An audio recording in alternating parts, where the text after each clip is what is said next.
Halo, assalamualaikum. Hari ini saya akan buat bolu kojo, bolu khas Palembang. Bahan-bahannya, yang pertama santan kental. Ini santannya sudah saya didihkan ya. Saya kasih sedikit garam. Lalu gula, kemudian telur 6 butir,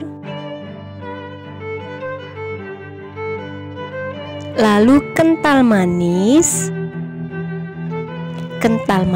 putih, sedikit pasta pandan, kemudian tepung terigu.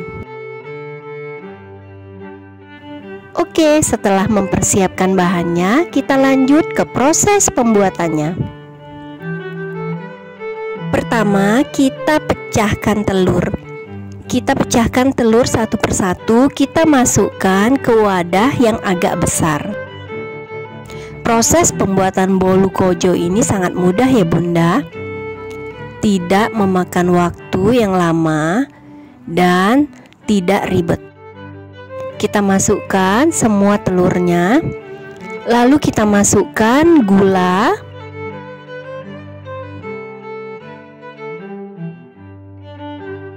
kemudian kita masukkan kental manis,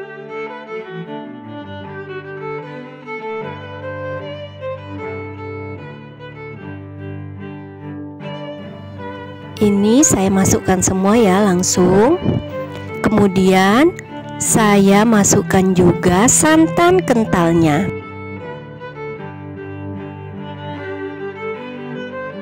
Semua bahan yang dicampur kita mix ya. Saya menggunakan mixer dengan kecepatan rendah. Mixernya nggak usah terlalu lama, cukup sampai gulanya larut. Adonan bolu kojo ini bisa tidak menggunakan mixer ya, bisa gunakan pengocok telur saja. Yang penting gulanya larut. Jadi adonan tidak perlu dikocok sampai mengembang. Sembari di mixer kita bisa memasukkan pasta pandannya biar tercampur merata. Kemudian kita masukkan juga langsung tepung terigunya. Kita aduk juga pakai mixer agar tercampur dan tidak bergerindil. Jangan lupa tepung terigunya diayak dulu ya.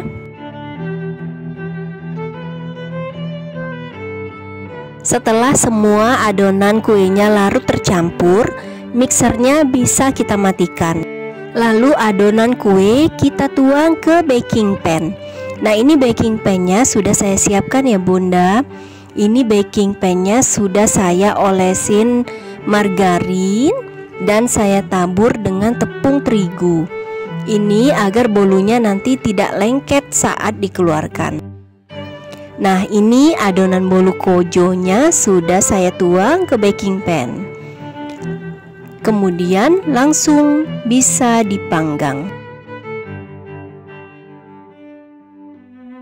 Nah, ini bolu kojonya mulai dipanggang. Kita gunakan api sedang. Bolu kojonya kita panggang selama 45 sampai 60 menit ya. Nah, ini bolu kojonya sudah matang, tinggal kita keluarkan dari baking pan.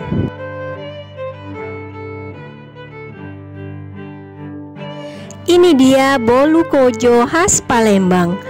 Bolu kojo ini sangat enak dimakan dan sangat mudah dibuat. Bolu kojo ini teksturnya padat tapi lembut dimakan. Rasanya sangat enak.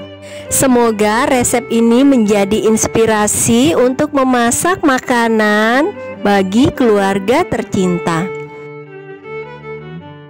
Jangan lupa like, subscribe, dan kasih komentarnya ya.